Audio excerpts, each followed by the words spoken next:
Welcome back, everyone. Please take your seats. We have saved the best for last, and this is worth waiting for, and I'm very excited to introduce this final panel. But first, a moment of personal privilege about a very important person we lost during this conference, Secretary of Defense Ash Carter. I bring him up because he was a friend to many of us, certainly a close personal friend of mine.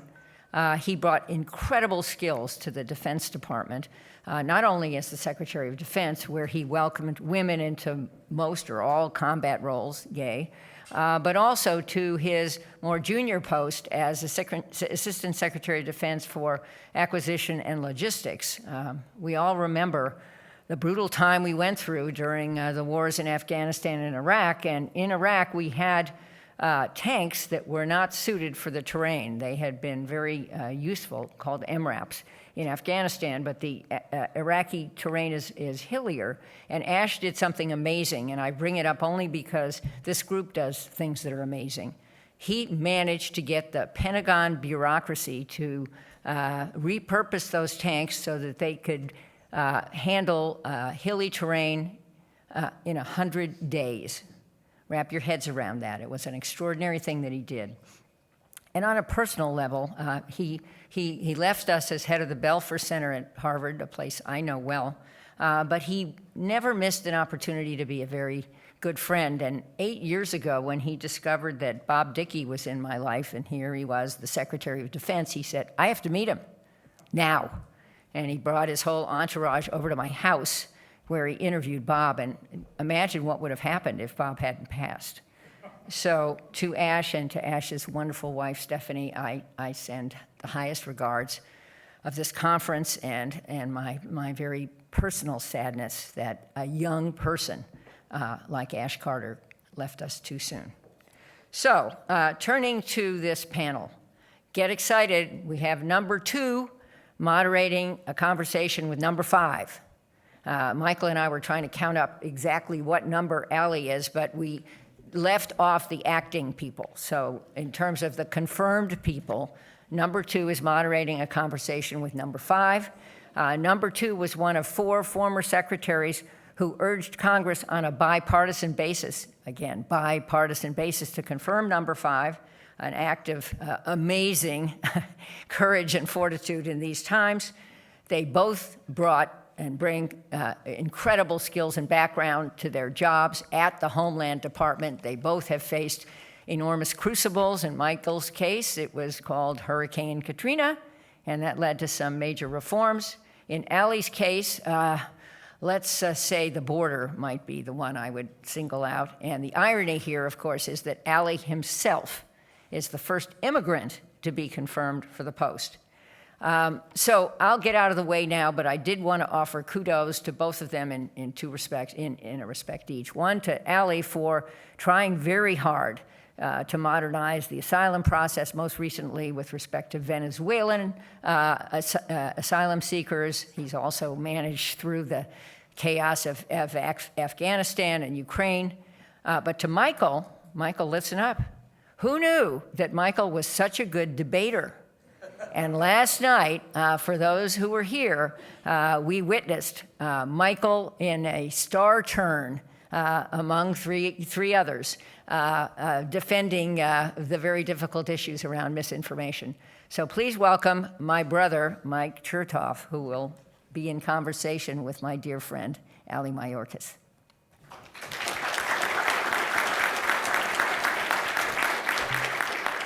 Thank you.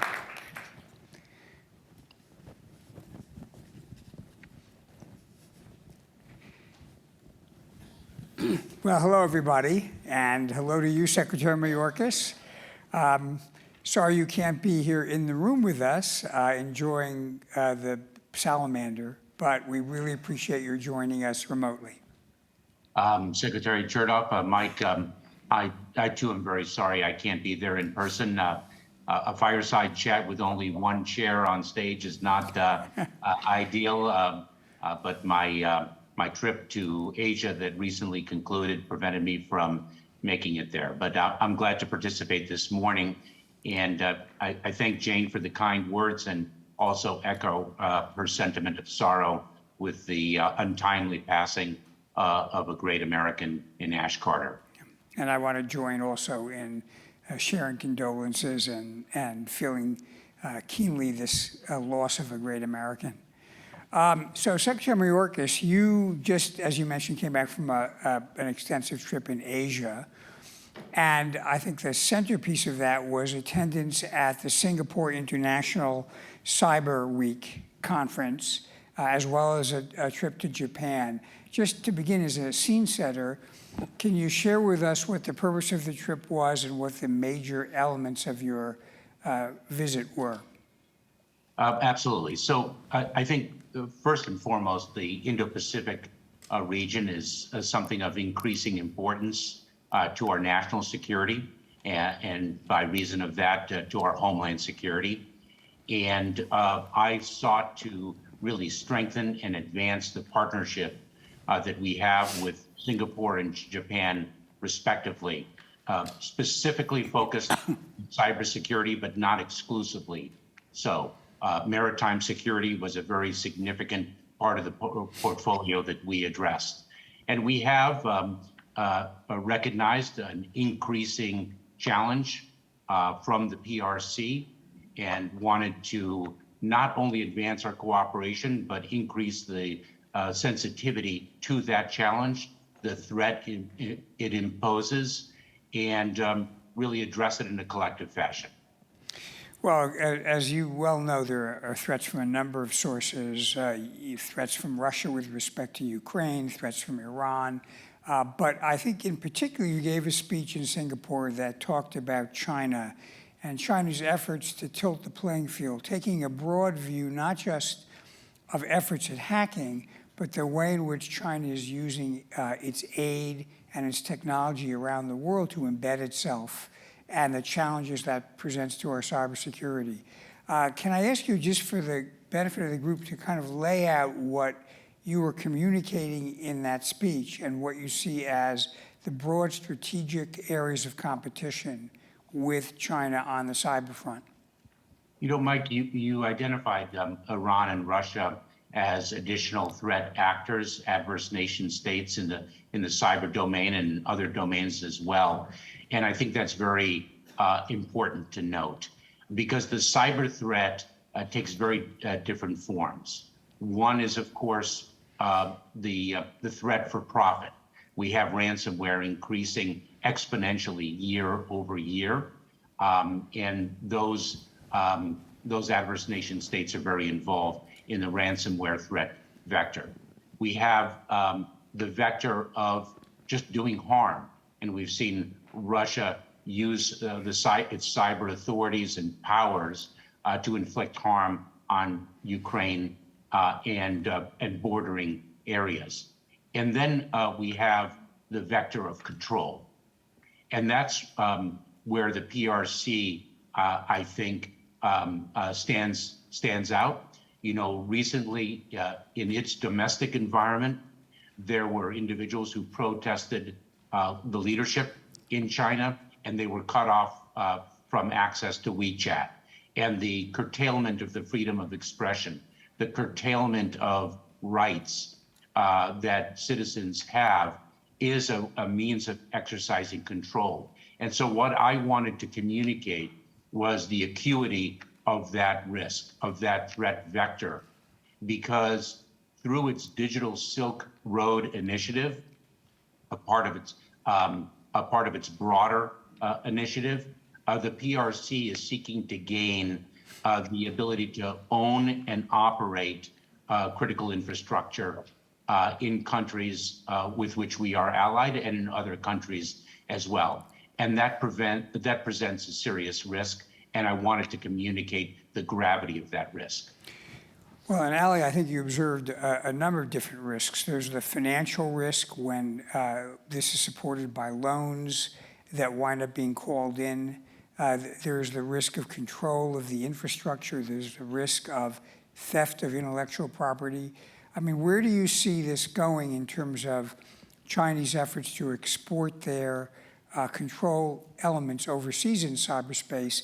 And what is the U.S. government strategy at this point? I know there have been a lot of changes recently in our approach. What is the U.S. strategy in response? So I would say as a primary line of effort, Mike, is our effort to really seek and obtain international cooperation in the cyber domain. We already have a pre-existing cooperative relationship with Singapore, with Japan, but we need to strengthen those relationships and broaden them as well to other allies.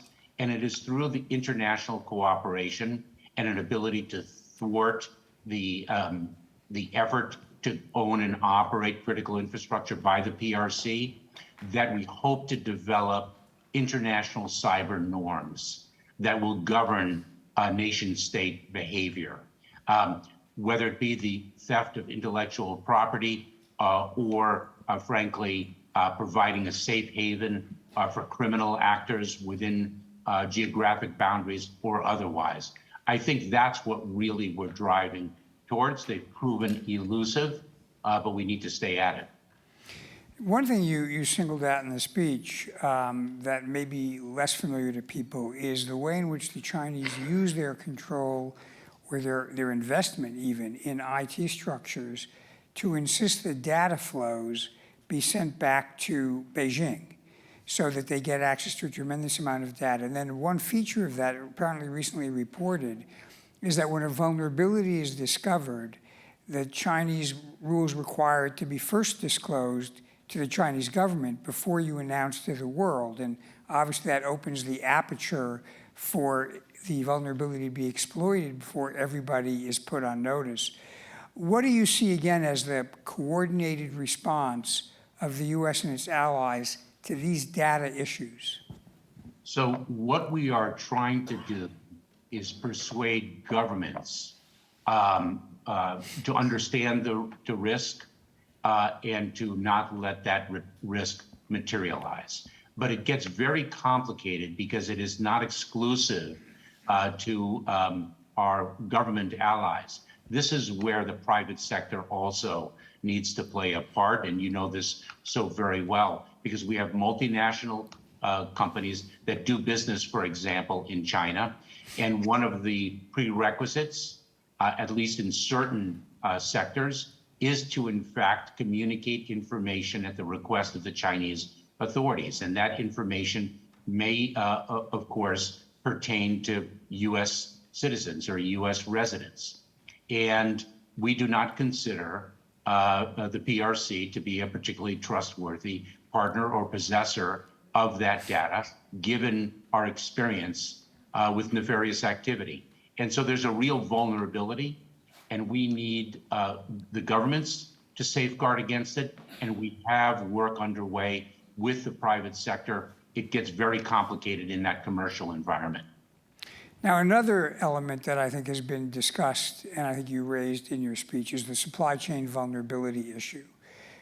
Partly because of pandemic, but partly because of geopolitical issues. We've become increasingly aware of the fact that often the critical components that make up our IT systems, hardware and the software, are manufactured or coded in other parts of the world, including often in Japan. And recently, there have been moves afoot to onshore or friendshore some of this manufacturing capability. And in the reverse sense, there have been some limitations now that are being put on the export of technologies that could be used to give China an advantage in this area. Can you explain again what the strategy and vision is for how we deal with supply chain management and resilience on an area that's increasingly foundational for our economy?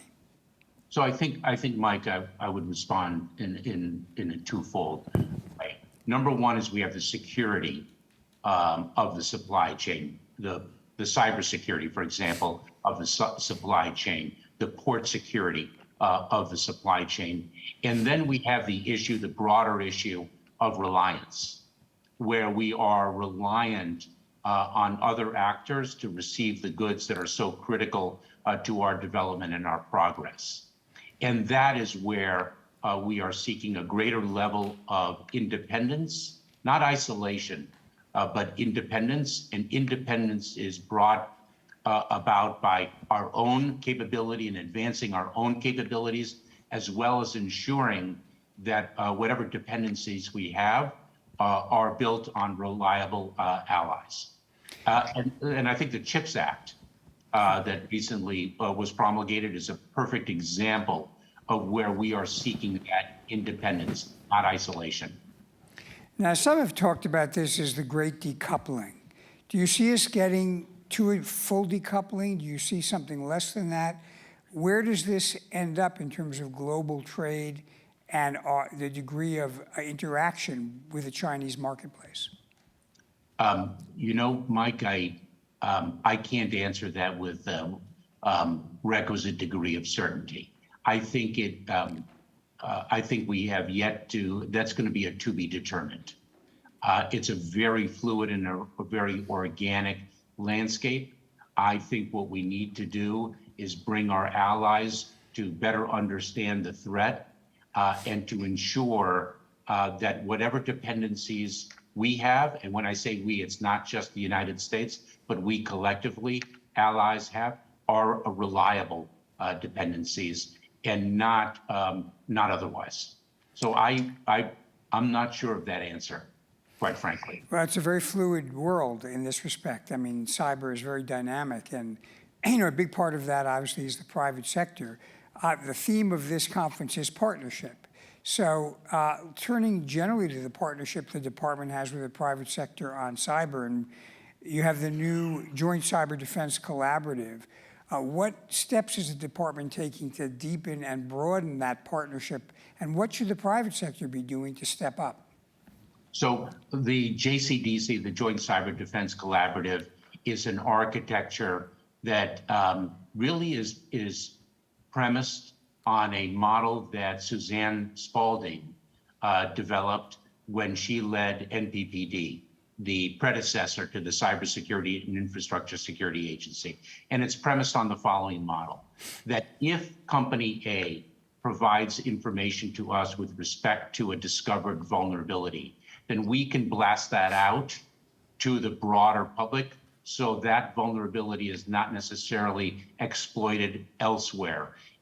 The threat that cyber presents that is so unique in the criminal arena is the ease of replication. And so if Company A does that and we spread it out and Company B does that, we raise the bar of cyber defense across the ecosystem. That is the model, and the JCDC is really growing exponentially under Jen Easterly's leadership at CISA. And it's not just growing domestically, it's growing internationally in the cert-to-cert relationships that we have developed and are developing with other nations. We're at a very, if I may, Mike. Yes, please. We're at a very, I think we're at a really serious inflection point in the cyber domain because, the report, the JCDC is built, as you mentioned, on a voluntary framework of reporting to the government. But legislation passed a few months ago where we are moving to a mandatory reporting structure within less than 18 months.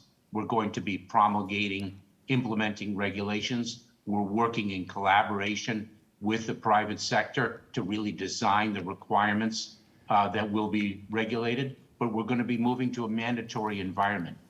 And how to maintain that voluntary relationship as increasingly new mandates are issuing, I think is a challenge for both the government and the private sector, because we are adherents to the voluntary model. It is when it involves critical infrastructure, of which the majority rests in the hands of the private sector, that we find a more compulsory need, if you will. And of course, part of that is establishing clear standards so people know what the metrics are and what they need to prioritize. And again, that's a good deal of that I think is going to fall into your domain, if I'm not mistaken. Yes, indeed. And I think we're going to have a pretty seismic, and I say that proudly, a development announced tomorrow in that regard. Oh, boy, well, that keeps us on the edge of our seats. Speaking about threats and challenges, we're about 2 weeks, a little less than 2 weeks away from an election. And I know you remember when you were the deputy, I think Secretary Johnson declared election processes as part of critical infrastructure. What are we seeing in the threat landscape, and what are we doing to avoid cyber being a vector of undermining our election security and our confidence in the election process? I'm going to backtrack for a second because the word seismic may be worrying. Let me just say that in advancing the voluntary framework, in advancing our desire to provide guidance to the private sector, I think CISA has developed some remarkable work product that we're going to unveil tomorrow to really assist the private sector in advancing cybersecurity across the spectrum. So in the election security arena, I just concluded a lengthy briefing this morning in the midst of a cadence of briefings on election security. We play a critical partnership role in a very federated election model, of course. There are three, I would say, primary threat vectors here, all of which we are alert to, as are our state and local partners. One is, of course, the cyber security threat with respect to those elements that are connected.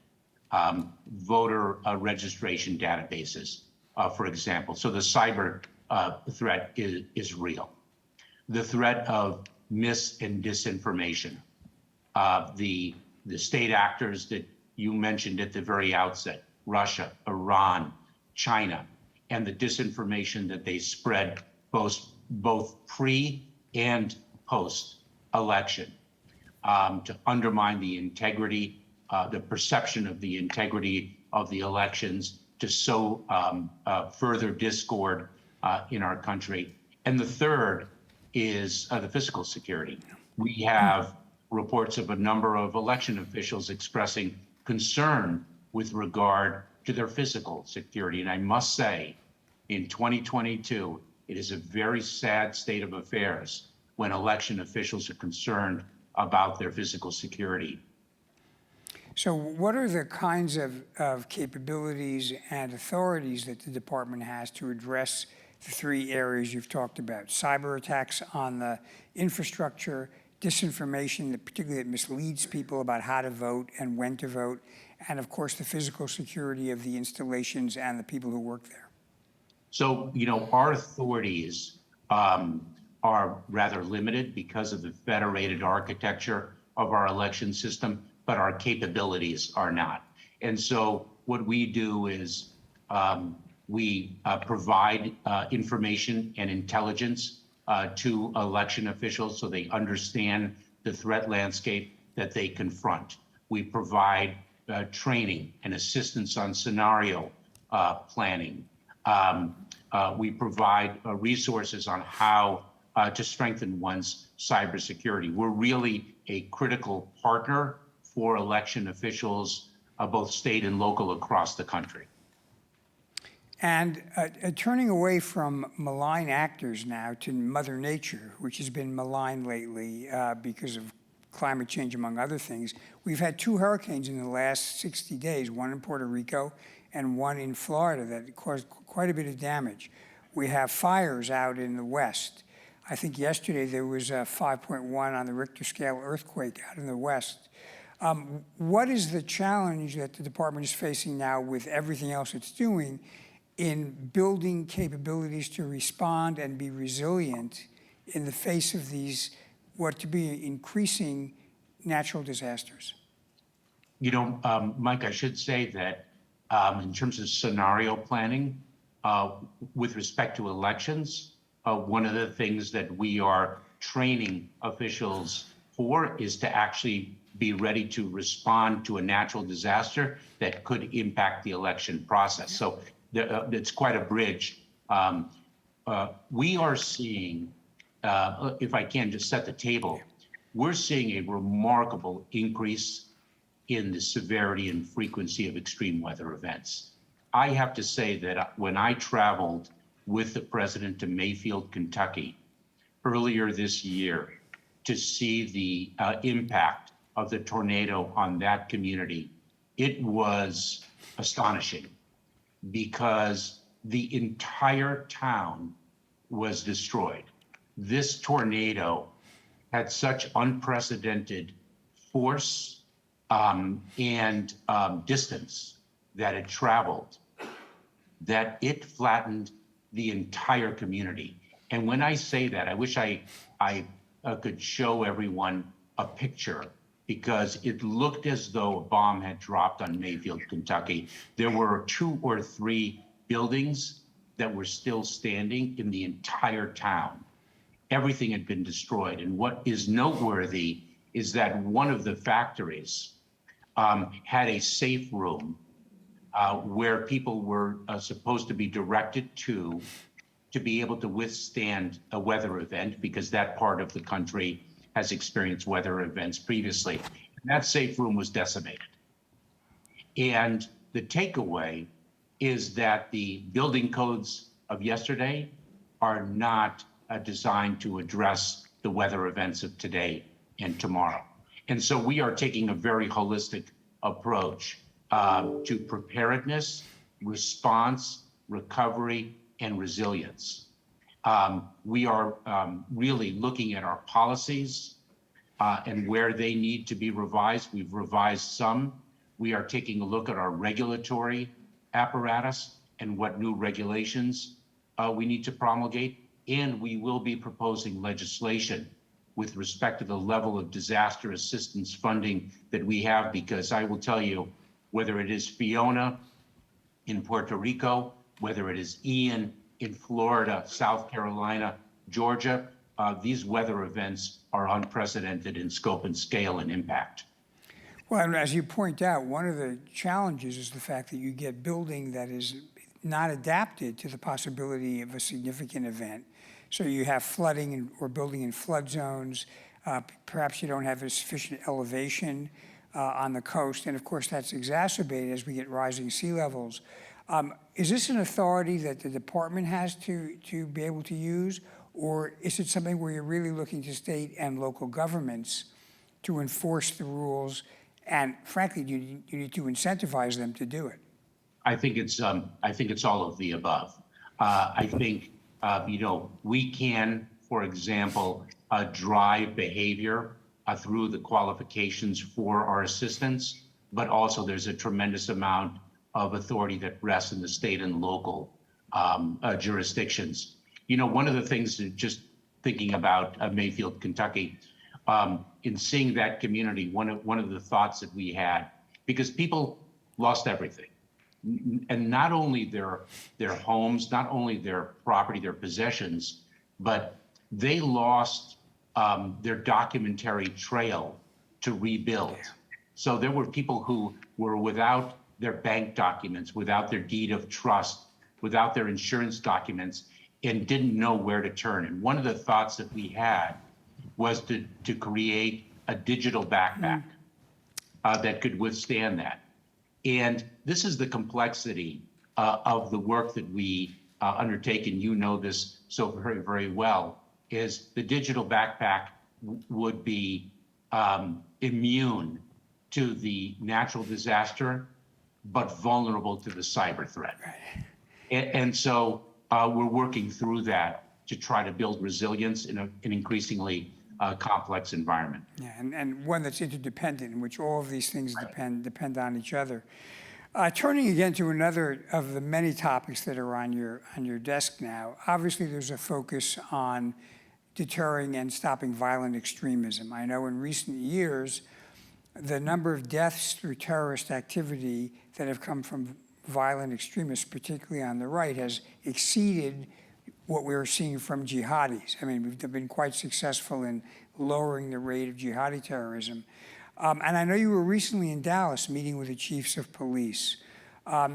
Going forward and recognizing the sensitivities about touching on anything that seems to be domestically political, what is the approach the department can take, in either alone or with partners, in terms of preventing identifying and getting early warning about violent expressions from extremists? So, of course, we get involved when the expressions have a connectivity to violence. And this is a threat that has increased dramatically over the last several years, and you correctly identify an evolution in the threat. When the department was first formed, as you know, we were focused on the foreign terrorists seeking to enter our country and do us severe harm. Then, when I was the deputy secretary, when Secretary Johnson led the department, really we saw an increase in the homegrown violent extremists, the individual already resident in the United States, radicalized to violence by a foreign terrorist ideology. Now, the domestic violent extremist, the individual drawn to violence because of an ideology of hate, false narratives, an increasing level of anti-government sentiment, personal grievance, whatever the motivation might be. We learned something from our efforts to address homegrown violent extremists, and that is we went into the communities to partner with the communities, but quite frankly, we had not overcome a trust deficit that pre-existed, and therefore we were not particularly successful. And taking a page, a lesson from that, our model through our Center for Partnership Programs, Prevention Programs and Partnership, CP3, in the government, if it's not an acronym, I don't remember what it stands for. What we do is we resource the communities so that they can address the threat within their communities.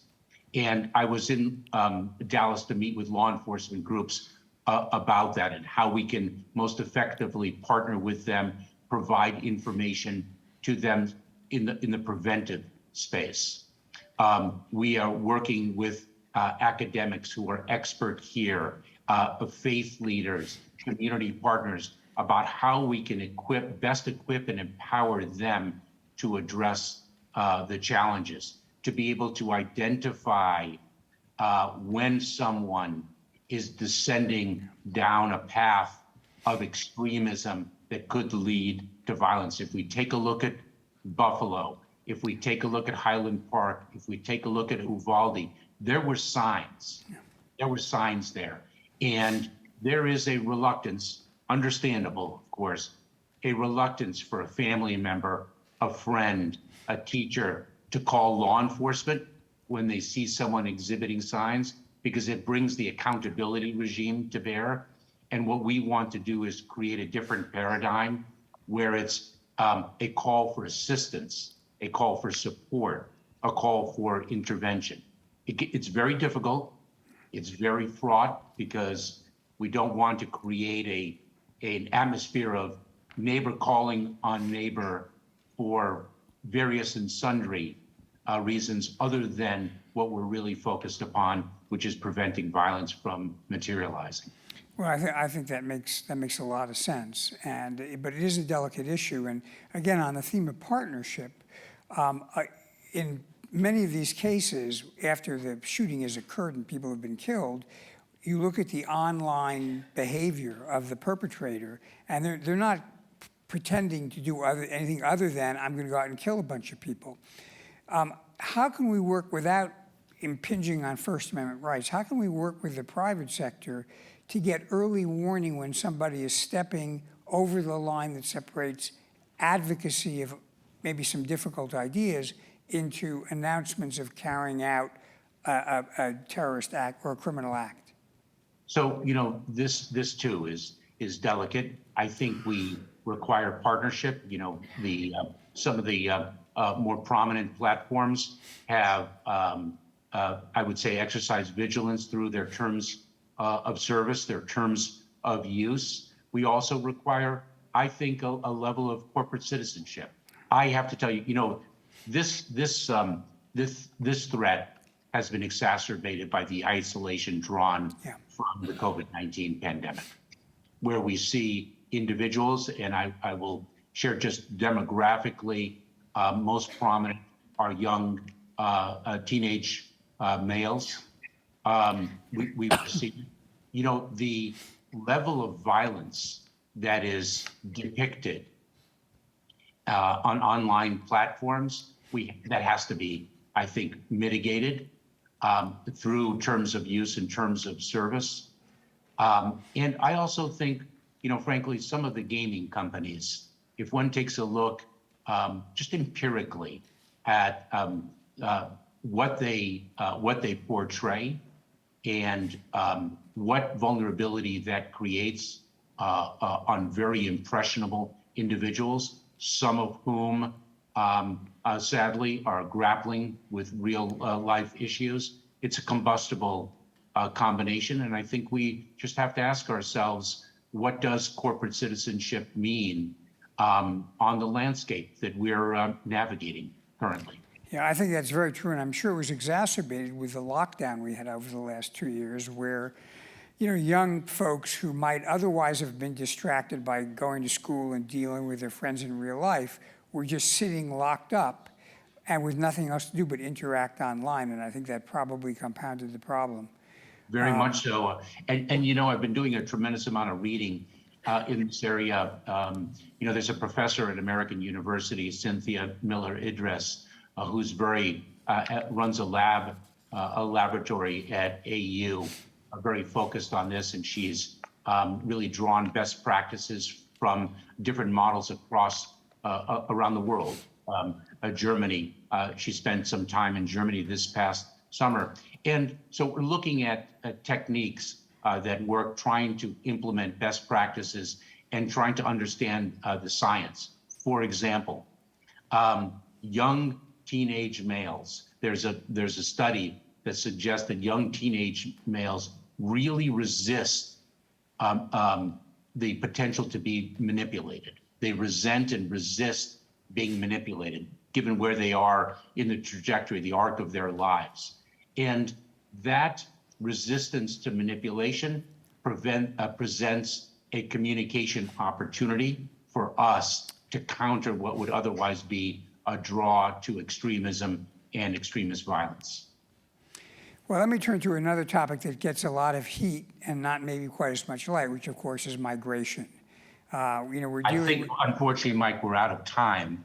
I'm sorry that I can't. I think we have a couple of minutes left. Let me just focus on Venezuelans, because that's been very, very topical, and there have been some steps that the department has recently taken.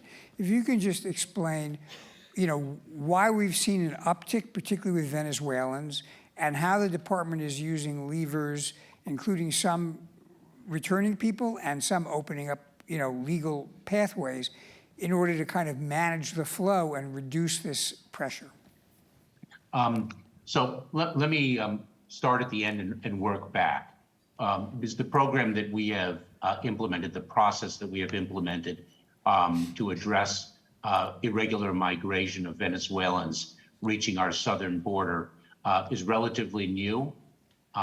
Thus far, it's early, thus far successful, and of course, with everything in this space, controversial. What people should understand is I am attacked, professionally and personally from the right, and I am attacked professionally and personally from the left. And quite frankly, from the left, it has invaded the space of my family, unfortunately, but people should understand that the place one wants sometimes to be in this arena is in the middle. But what we did was the following. We incentivize lawful, safe, and orderly access to the United States by really taking the model that we used for the Ukrainians, uniting for Ukraine, and applied it to Venezuelans. That if one has a supporter here in the United States who is appropriately vetted, and a Venezuelan beneficiary is vetted as well, that we will we will allow that Venezuelan beneficiary to travel safely by air to an airport here, a port of entry in the United States, be screened at the port of entry and be allowed in and be paroled in for a significant public benefit, and be entitled to work, to gain work authorization, a lawful, orderly, and safe pathway. The complement to that is if one arrives at our southern border irregularly and seeks to enter illegally, we will return one to Mexico. And we have negotiated that arrangement with Mexico. And the response thus far has been a precipitous drop in the number of encounters of Venezuelans at our southern border. It's too early to declare victory, but the process seems to be working in that we've had a significant number of applications of supporters. We've already brought the first number of Venezuelan beneficiaries safely to the United States so they don't put their life savings and their lives in the hands of exploitative smugglers and possibly lose their lives. And we've also seen a drop at the border. Well, and we had a panel here earlier on human trafficking and another panel on the Western Hemisphere. And I think something some people don't appreciate is when people think that they're going to enter illegally, often they're putting their lives and their bodily integrity in jeopardy. So offering them as a hope is not doing them a favor. A favor is something that you're talking about, which is a structured way to come in a reliable and visible program, but also making it clear that if you try to sneak in, you're going to be sent back, so that the incentives work that way. And Mike, what people, I think everyone needs to understand is the challenge of migration, or the phenomenon of migration, is not limited to our southern border. Yeah. This is an unprecedented level of migration throughout the hemisphere.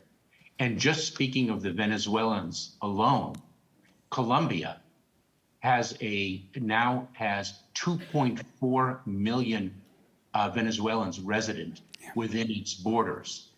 Costa Rica, I spoke with the Costa Rican president last week. Costa Rica, its population is over 2% Nicaraguan. We are seeing a migration throughout the hemisphere that is unprecedented. We used to be focused on the Northern Triangle countries of Guatemala, Honduras, and El Salvador. Our three greatest populations until this new program was unveiled 2 weeks ago was Venezuela, Cuba, and Nicaragua. The change in landscape has been dramatic. We're speaking of authoritarian regimes. We're speaking of a greater level of corruption in different parts of the hemisphere. Poverty and violence persist. And there are two other factors that I think are understated in the public discourse. And that is, number one, we in the United States are far more advanced in our progress against COVID-19 pandemic than are other countries in the hemisphere. And two, there are 11 million jobs that need to be filled in the United States, and one should not underestimate the power of a help wanted sign. The last question, because we have about a minute left, is: are we getting cooperation and help from some of our partners in the Southern Hemisphere? And are we being able to address some of the push factors that are driving people into these migrations? So the answer is yes, we're receiving cooperation in varying degrees, depending on the country, but a regional approach to a regional challenge is our strategy. The LA Declaration that we were able to negotiate with many different countries is an example of that. This is a regional challenge, and what we need countries to do throughout the region is to both enforce their laws, their laws of humanitarian relief, their own respective asylum laws, as well as to enforce their laws of accountability and enforce their borders. So we are working on a regional response and pursuing the agreements and commitments we've already achieved. But it is a very dynamic challenge. Well, Secretary Mayorkas, we really value the time you spent with us. You've got a broad array of challenges.